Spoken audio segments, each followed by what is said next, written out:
Tu connais sûrement les plus grandes fortunes du monde aujourd'hui, la famille Arnault, Jeff Bezos, Bill Gates, mais as-tu déjà entendu parler de Carlos Slim ? Il fut un temps où il était l'homme le plus riche du monde en tant que Mexicain, et sa famille est celle qui exerce la plus grande influence en Amérique latine. Oui, tu as bien entendu. Accroche-toi car aujourd'hui je t'emmène dans un voyage différent.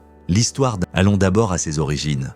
Tout commence avec une famille qui quitte l'Empire ottoman de l'époque pour rejoindre une nation jeune et dynamique, le Mexique. Au fait, avant d'aller plus loin, n'oublie pas de t'abonner. La famille Slim d'ascendance libanaise prenait la route d'une destination que personne ne pouvait encore prévoir, mais dont les premières graines étaient sur le point de germer. Le Liban, alors sous contrôle de l'Empire ottoman, était un territoire de contrastes intenses, marqué par des tensions politiques et des difficultés économiques, où les opportunités semblaient être aussi fragiles que le vent qui balait les montagnes méditerranéennes. Dans ce contexte, les grands-parents maternels de Carlos Slim, accompagnés du jeune Julian Slim Haddad, prirent la décision risquée de quitter leur terre natale. À 14 ans à peine, Julian allait devoir apprivoiser le changement, la confusion et l'espoir, poussé par un désir qui l'entraînerait dans l'un des recoins les plus complexes et fascinants de l'hémisphère occidental. La traversée n'était pas simplement un déplacement physique sur la mer, mais une véritable renaissance.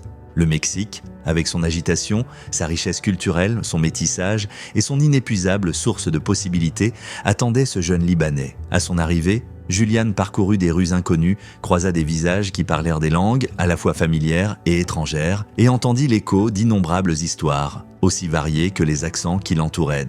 Loin d'être un peuple homogène, la nation qui s'offrait à son regard était un assemblage de communautés. Le Mexique était multiculturel. Dans la ville de Mexico, sous un ciel changeant chargé de promesses invisibles, la famille Slim traça son propre chemin dans le paysage urbain.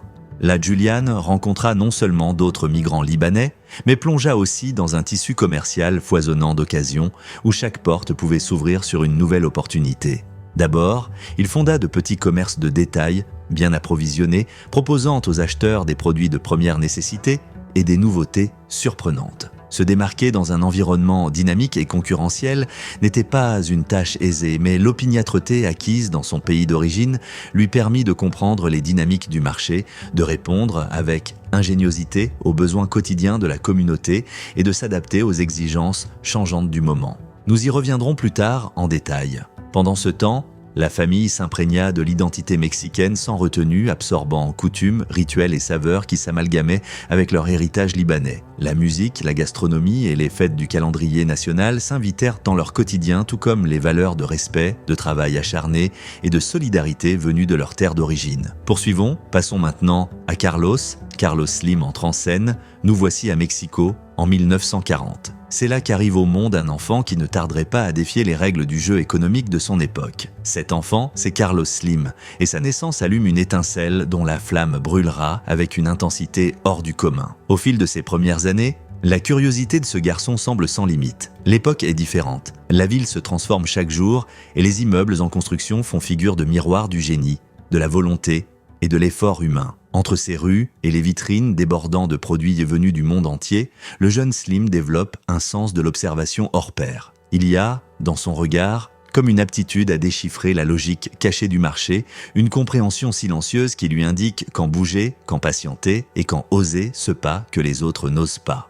À 12 ans, tandis que les autres enfants de son âge pensent aux jeux et aux après-midi ensoleillés, Slim se lance déjà dans sa première grande aventure financière. Avec un courage surprenant, il acquiert ses premières actions, pressentant dès son plus jeune âge que les opportunités ne se présentent pas toujours en grosses lettres, mais se dissimulent souvent derrière le voile de l'incertitude. Ce premier contact avec le monde boursier n'est qu'un aperçu du chemin qu'il empruntera dans les décennies suivantes, où chiffres, statistiques, entreprises et analyses deviendront sa langue la plus familière. T'imagines-tu commencer si tôt ? Le temps s'écoule sans répit, et dans ce parcours, la vie lui lance des défis. Le décès précoce de son père, en 1953, cet homme venu de terres lointaines, les valises pleines de rêves, marque profondément Carlos d'un sens de la responsabilité qui pèse sur lui comme une armure d'acier. Cet événement l'affecte profondément. Désormais, sans la figure paternelle, il doit maintenir l'équilibre familial et devenir le bâtisseur de l'héritage. Il ne peut ni reculer ni faiblir car le monde qu'il observe n'attend personne. Chaque jour, chaque geste, chaque pensée prend une teinte plus sérieuse, plus profonde et davantage tournée vers l'avenir. Il intègre alors l'Université nationale autonome du Mexique, UNAM,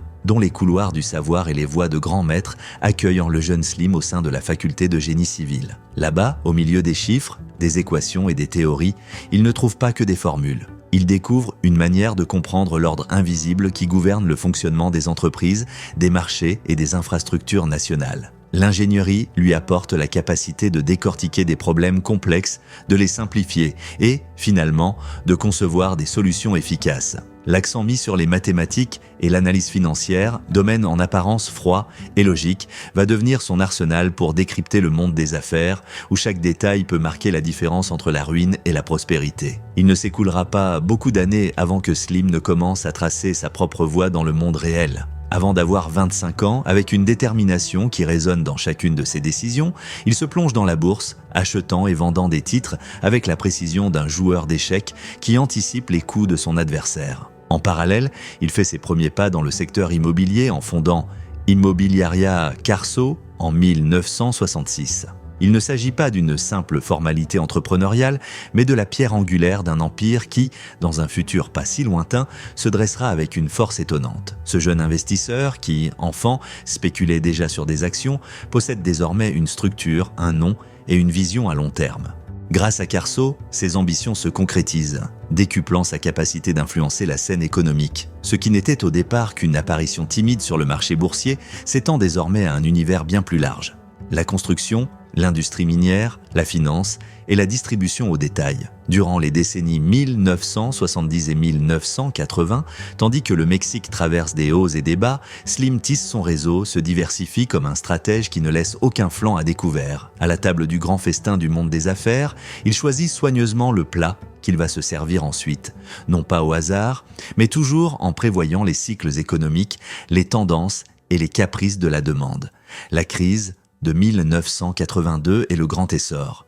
Puis survient l'épreuve qui sépare ceux qui ne font que supporter l'orage de ceux qui savent le dompter. La crise économique de 1982 au Mexique ébranle les structures financières du pays, poussant au bord du gouffre des entreprises qu'on croyait inébranlables. En pleine tempête, Slim ne recule pas. Au contraire, il avance avec la détermination de celui qui sait que, dans l'adversité des uns, il peut trouver les fondations de sa prochaine forteresse. Avec patience, il acquiert des sociétés à bas prix, parmi lesquelles l'emblématique Sanborns, une chaîne de magasins qui deviendra l'un de ses fleurons, prouvant que, dans l'obscurité, un regard avisé voit des opportunités là où d'autres ne voient que des ombres. Dans les années 1990, arrive l'un des moments clés qui parachèveront l'empire que Slim avait en réalité bâti dans la discrétion. Le Mexique décide de privatiser Teléfonos de Mexico, Telmex, l'entreprise publique qui contrôlait les communications dans le pays. Fort de son expérience, de son flair et de sa soif de croissance, Slim rachète Telmex dans les années 1990,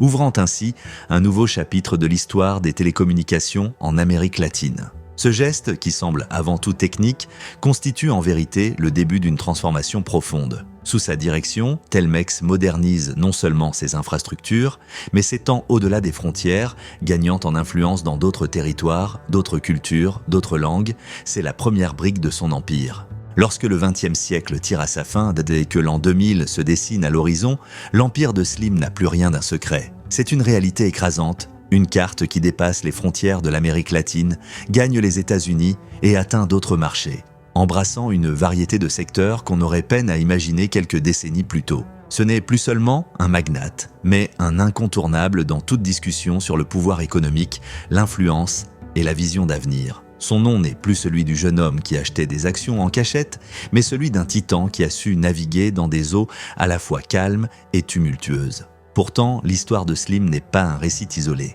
C'est aussi l'histoire d'un Mexique qui se transforme, d'un continent à la recherche d'une place dans le monde et d'une époque où la communication devient le nerf central de l'économie mondiale. Son parcours tisse avec subtilité les fils de l'ingénierie, de la finance et de la culture entrepreneuriale en une tapisserie complexe et fascinante. Quand on l'observe de loin, il est impossible de ne pas se demander comment il a réussi à transformer chaque initiative en un pas vers un niveau supérieur, comment il a su quand avancer et quand patienter, comment il a profité des crises et multiplié les opportunités. C'est maintenant que la partie devient plus intéressante. Comment est-il devenu milliardaire? Dans les années 2000, alors que le monde se trouve au cœur de l'expansion des télécommunications, de la révolution numérique et d'interconnexions financières sans précédent, Slim tisse une toile presque invisible à grande échelle. Une acquisition après l'autre, un investissement après l'autre, il accroît son influence dans des entreprises clés sur différents continents, tout en renforçant sa position sur les marchés qu'il connaît le mieux. Ses décisions ne doivent rien au hasard. Elles découlent d'un instinct presque infaillible, affiné au fil des années passées à analyser rigoureusement les informations que d'autres voyaient comme des données éparses. L'année 2007 marquera un tournant. Toutes ces années ont engendré un effet cumulatif. Dans un événement qui surprend beaucoup de gens, Carlos Slim non seulement renforce sa position comme l'homme le plus riche du monde, mais évince par la même occasion Bill Gates, symbole vivant de la puissance technologique. La planète entière est ébranlée par cette nouvelle. Un magnate latino-américain, dont la famille avait implanté ses premières racines dans le Mexique du XXe siècle, prend la tête du classement mondial comme si tout avait été planifié sur un échiquier depuis sa jeunesse. Sa fortune, acquise grâce à sa capacité de transformer des entreprises en rouages précis et parfaitement huilés, englobe des secteurs allant des infrastructures aux médias, en passant par les télécommunications internationales et les nouvelles frontières de la technologie. Cette ascension ne s'est pas uniquement reflétée dans les chiffres, mais aussi dans l'influence que Slim a exercée sur les marchés et les gouvernements. Un entretien à huis clos ou une stratégie mise en place au bon moment pouvait infléchir les équilibres économiques. Ceux qui observaient de loin se demandaient comment cet entrepreneur avait non seulement réussi à se hisser au sommet de la pyramide, mais semblait aussi la soutenir de ses propres mains. Son nom, devenu une référence, prouvait que la richesse et le pouvoir ne sont pas le monopole d'une seule région, et que l'ingéniosité, la ténacité et la préparation peuvent ouvrir la voie, quelles que soient les circonstances. Mais au milieu de tant de succès et de fortune, un aspect plus discret, moins connu et peut-être plus admirable se dévoilait peu à peu. La fondation Carlos Slim s'est imposée comme l'autre visage de ce géant. Derrière l'imposant empire économique, on trouvait la conviction qu'une société en bonne santé, éduquée et connectée, est indispensable à un progrès réel et durable. Ainsi ont fleuri des projets destinés à améliorer la santé, l'éducation et l'accès à la technologie, avec la certitude que le vrai pouvoir ne se mesure pas seulement en chiffres, mais aux vies qu'il transforme. Le financement de programmes, de bourses et d'outils technologiques de pointe a ouvert une porte qui ne cherchait pas à générer un profit économique immédiat, mais à miser sur l'avenir social. Ce patrimoine a permis à la famille Slim de jouir d'une influence et d'un pouvoir économique considérable en Amérique latine. Cependant, tout n'est pas aussi idyllique qu'il y paraît. Famille, deuil et succession. Après la perte de Soumaya Domit en 1999, son épouse, l'absence a retenti non seulement dans le cœur de Carlos Slim, mais aussi dans l'organisation même de cette immense machine entrepreneuriale qu'il avait façonnée au fil des décennies. Avec la disparition de son épouse, le noyau familial s'est réorganisé et les enfants ont assumé des rôles qu'ils observaient depuis quelque temps déjà. Comme des artisans qui avaient regardé l'œuvre du maître et devaient maintenant reproduire son génie sans faire chuter la moindre pièce. Peu à peu, les héritiers ont compris que la force qui animait le père ne pouvait reposer sur une seule personne, mais devait être répartie entre plusieurs mains. Carlos Slim Domit, l'aîné des garçons, est devenu le prolongement naturel de la vision paternelle. Son flair pour les affaires et sa capacité à cerner les courants profonds du marché l'ont fait naviguer dans les eaux les plus agitées sans perdre le cap. Marco Antonio et Patrick, chacun avec leurs perspectives et leurs compétences spécifiques, ont fourni un équilibre presque mathématique à l'édifice, s'insérant dans l'organigramme comme des pièces prévues dès le départ pour soutenir l'ensemble. Les filles, loin de se cantonner à un second plan effacé, ont elles aussi pris des responsabilités, mobilisant intelligence, discipline et sensibilité dans des domaines tant entrepreneuriaux que philanthropiques, qui exigeaient bien davantage qu'une présence de façade. La continuité n'était donc pas un saut dans le vide, mais une chorégraphie soigneusement répétée. Le plan de succession, élaboré avec la précision d'un horloger pour qui la moindre défaillance est inadmissible, garantissait que, le moment venu, les chaînes invisibles du pouvoir ne se brisent pas mais qu'elles circulent vers la nouvelle génération avec la fluidité d'un fleuve qui suit son cours. C'était un héritage qui ne se limitait pas seulement aux chiffres monumentaux, aux propriétés ou aux entreprises disséminées à travers la planète, mais qui incluait aussi le savoir accumulé, les enseignements transmis lors de réunions familiales, les anecdotes codées qui, à chaque rencontre, distillaient la sagesse née de tant d'années d'expérience. La famille Slim comprenait que le pouvoir économique n'était jamais statique. À l'image des télécommunications qu'ils contrôlaient, leur influence devait s'écouler, contourner les obstacles, s'adapter à de nouvelles époques modelées par l'intelligence artificielle, la circulation sans frontières de l'information et les exigences changeantes de la société. La relève générationnelle représentait ce pont entre le passé et l'avenir, veillant à ce que la promesse de prospérité ne s'évanouisse pas, mais se multiplie dans une ère inédite. Sur ce grand échiquier de mouvements stratégiques, chaque succession et chaque coup semblaient obéir à un ordre préétabli. Il ne s'agissait pas seulement de maintenir le contrôle sur des secteurs clés de l'économie mexicaine et internationale, mais également de forger la réputation d'une famille qui, au-delà des chiffres, recherchait une reconnaissance dépassant les résultats annuels. La présence philanthropique, entamée avec la fondation Carlos Slim, montrait qu'il ne s'agissait pas uniquement de dominer le marché, mais aussi de construire un legs capable d'améliorer la vie de millions de personnes. Ils étaient sincères. L'éducation, la santé, l'accès à la technologie et la culture apparaissaient comme des domaines cruciaux, car ils savaient qu'un empire privé de fondement social vacille tôt ou tard. Tension et quête d'harmonie. Cependant, tout ne se présentait pas sous un jour idyllique. Au fur et à mesure que la succession avançait, certaines rumeurs internes laissaient transparaître des tensions. Comme dans toute famille influente, dans toute dynastie nimbée d'immenses de fortune, des divergences d'opinion quant au contrôle, à l'orientation, au rythme ou à la direction des nouveaux investissements pouvaient naître. En fin de compte, l'argent peut séparer des familles. Les différents points de vue sur la croissance, les nuances dans la manière de diriger, les positions variées face aux risques et aux stratégies se mêlaient aux regards chargés d'histoire, aux voix qui se souvenaient des premières réussites du père et aux ambitions personnelles de chacun. En observant attentivement, on percevait une danse d'équilibre fragile à huis clos. Les visions pouvaient s'affronter lorsqu'il s'agissait de définir la trajectoire du colossal groupe d'entreprises. Tandis que certains optaient pour une expansion agressive vers de nouveaux horizons technologiques, d'autres préconisaient la prudence, avançant l'argument que les crises mondiales pouvaient balayer en un clin d'œil ce qui avait mis des décennies à se construire. Parfois, l'opposition des points de vue se cristallisait autour de la question d'investir dans les marchés émergents ou de consolider les bases dans les industries stables.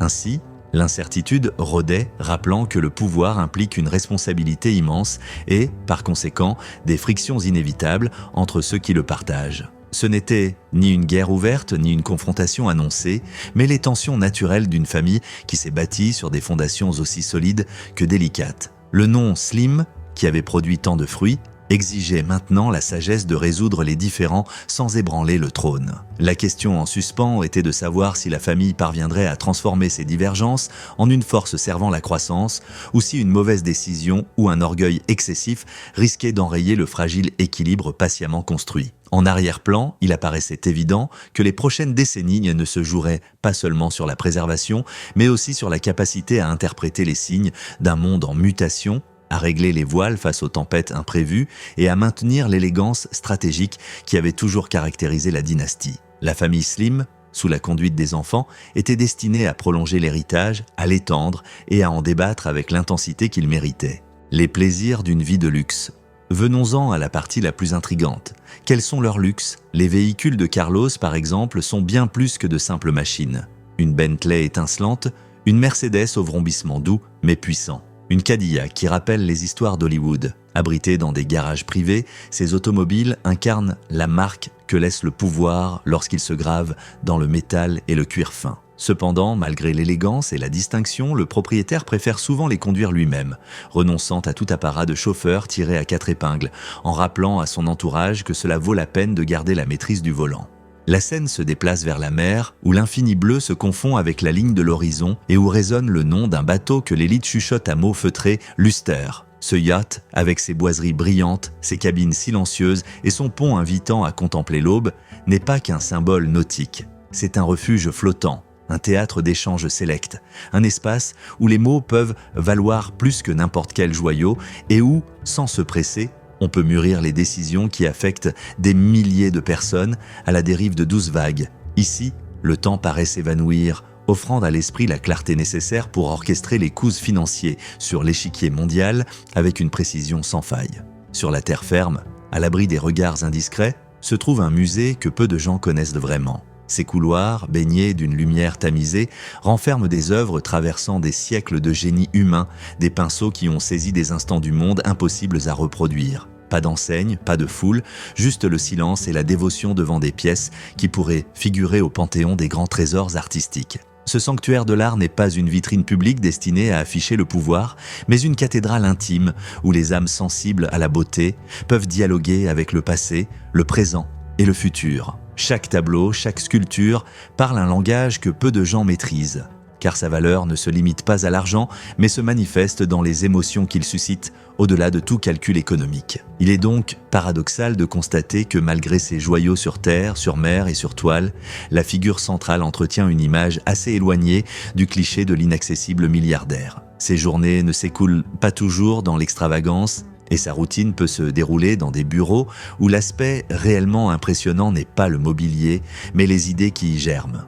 Les vêtements qu'il porte ne font pas forcément penser à des défilés de haute couture hors de prix et ses repas ne sont pas systématiquement de somptueux festins. L'ostentation ne s'exhibe pas comme un masque permanent. Au contraire, une certaine simplicité et une discrétion mesurée constituent les armes les plus redoutables d'une famille qui sait que le vrai luxe n'a pas besoin de se crier sur tous les toits. C'est ainsi que s'exprime leur influence sur la politique et la société mexicaine. De manière silencieuse, mais redoutablement efficace. Il n'est pas question de mise en scène théâtrale ou de proclamation retentissante, mais d'un pouvoir feutré, presque magnétique, que tous les acteurs clés connaissent et comprennent. Pendant que certains se démènent pour être sous le feu des projecteurs et nourrir leur ego à grand renfort de médias, ce cercle familial préfère avancer ses pions avec patience, lire les fluctuations politiques et anticiper les mutations de l'environnement. Leurs traces se détectent moins dans les communiqués ou les projecteurs que dans leur capacité à influencer, conseiller et parfois même orienter la marche de l'histoire. Ces contrastes entre une richesse presque inimaginable et une attitude qui fuit l'excès tapageur sont la clé pour comprendre l'engouement suscité par le personnage du magnate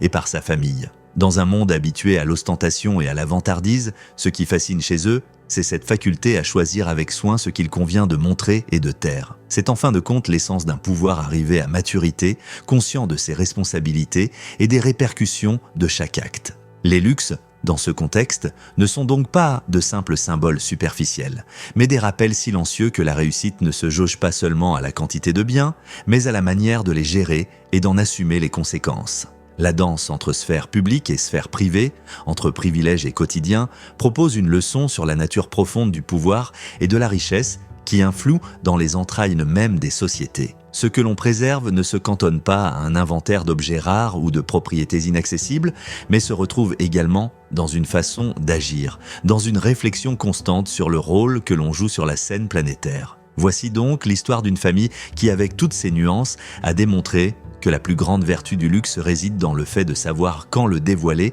et quand le confiner à l'intimité, en guidant avec intelligence les fils invisibles qui relient entreprises, communautés et nations.